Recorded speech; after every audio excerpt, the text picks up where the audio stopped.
Hi, welcome to Kids Club. I'm Heather McCullough.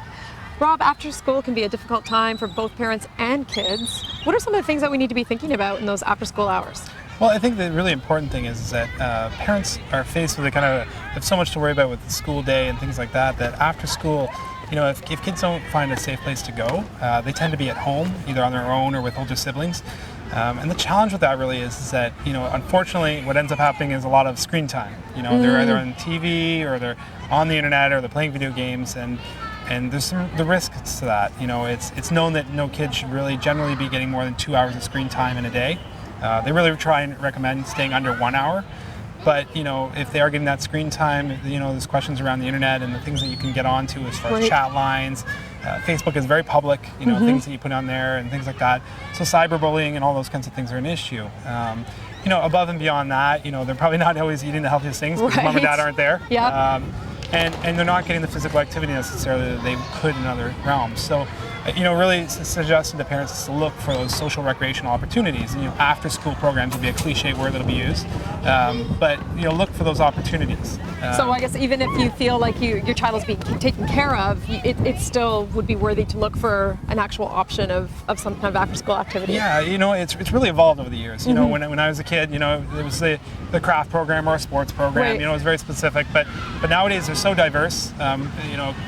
Agencies like the Boys and Girls Club ours and other agencies, really understand creating a diverse programming. So from arts and culture to academics to social programs and leadership programs and nutrition based, as well as physical activity being a big part of it as well. We used to have that sports was the thing, right? You were playing basketball, you're playing something.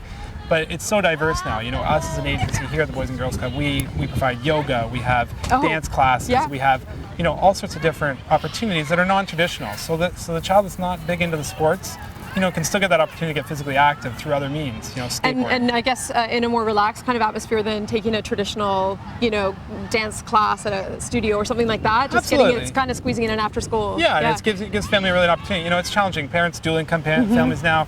You're getting home 5, 6 o'clock. You're worried about getting dinner on the table. You're worried about getting the kids' homework done, and worried about getting them to bed. Yeah.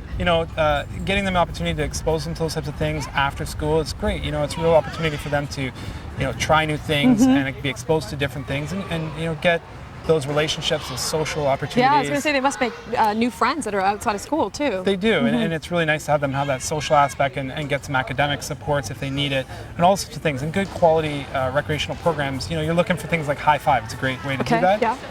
It's a real benchmark that families can feel confident in.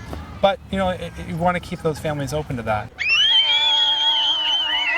Now, what are some of the benefits of it if you see a child, that takes an after-school program? How does that sort of change the child from, sitting at home watching TV at night? Sure. First of all, you're dealing with trained individuals. They've been through training seminars. They understand how to work with kids, how to both engage them and allow them to show their creativity at the same time, and that's crucial. We want to make sure that these kids are engaged, they're excited about what they're doing, and that they're getting opportunities to learn. Learning can be so many things. It can be academic, but it can be learning a new skill or exposure and gaining self-esteem and building new friendships. And you're going to gain that where you may not gain that in that kind of smaller environment at home. All right, so the bottom line is then, what are your kids doing after school? Might want to be thinking about getting them into a good after-school program. I'm Heather McCullough. This has been the Kids Club, and we'll see you again next time. Kids Club is brought to you by the Boys and Girls Clubs of Kawartha Lakes, a good place to be. For more information, visit www.bgckl.com.